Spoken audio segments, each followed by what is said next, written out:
से जन सलाब था, जिस तरह से लोगों में उत्साह उमंग था, निश्चित तौर पे दिखाई पड़ रही जगह छोटा पड़ गया और इतने संस्थान के लोग आए।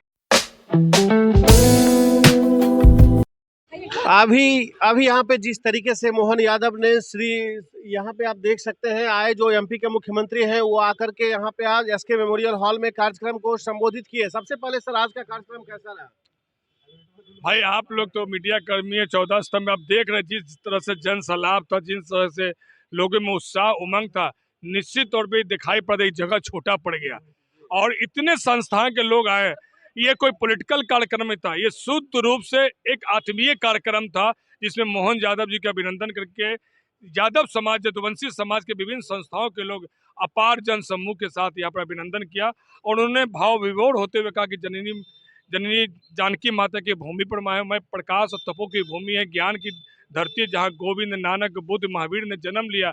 ऐसे धरती पर मैं आकर सभी को वंदन अभिनंदन करता हूँ। और उन्होंने कहा कि उत्तर प्रदेश और बिहार तो एक सहोदर भाई के रूप में, इसमें तो भगवान का नाम है और ऐसे भगवान का नाम वृंदावन बिहारी लाल लेकर जय घोष भी किया।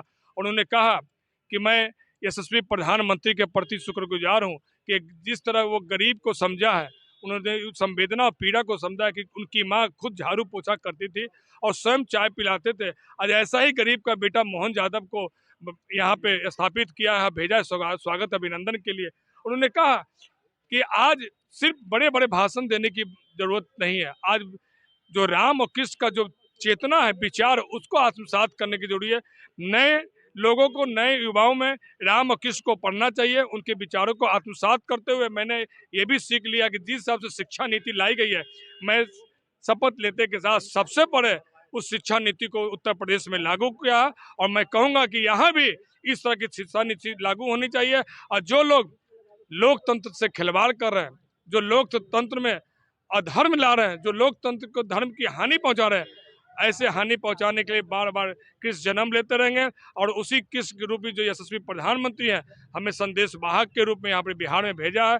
और मैं तो कहूँगा कि माननीय लालू जी बोला करते थे कि राजा किसी रानी के पेट से पैदा नहीं होगा, लोकतंत्र के खेत खलियान से पैदा होगा। आज वो सिद्धांत कहाँ चला गया, उसको याद दिलाने के लिए आइए कि धर्म की जब जब हानि होगी तो कोई ना कोई ऐसा किस्म पैदा होगा और इस लोकतंत्र को बचाएगा। ये जात पात परिवारवाद से लोकतंत्र नहीं चलने वाला, लोकतंत्र सबका साथ सबका विकास से चलने वाला।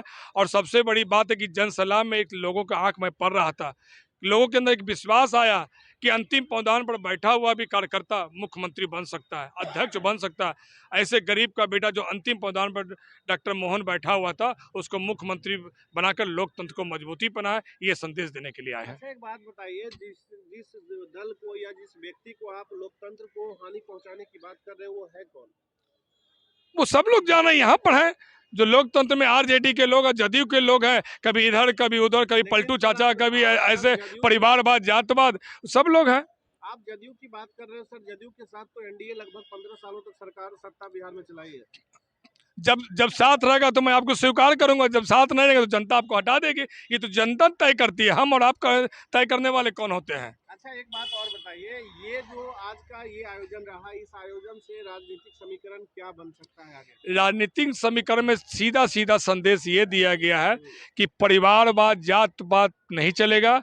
अगर लोकतंत्र को, धर्म को बचाना है तो निष्पक्ष, निष्कपट, निश्चल, ऐसे न्याय प्रिय लोग को बैठाना पड़ेगा।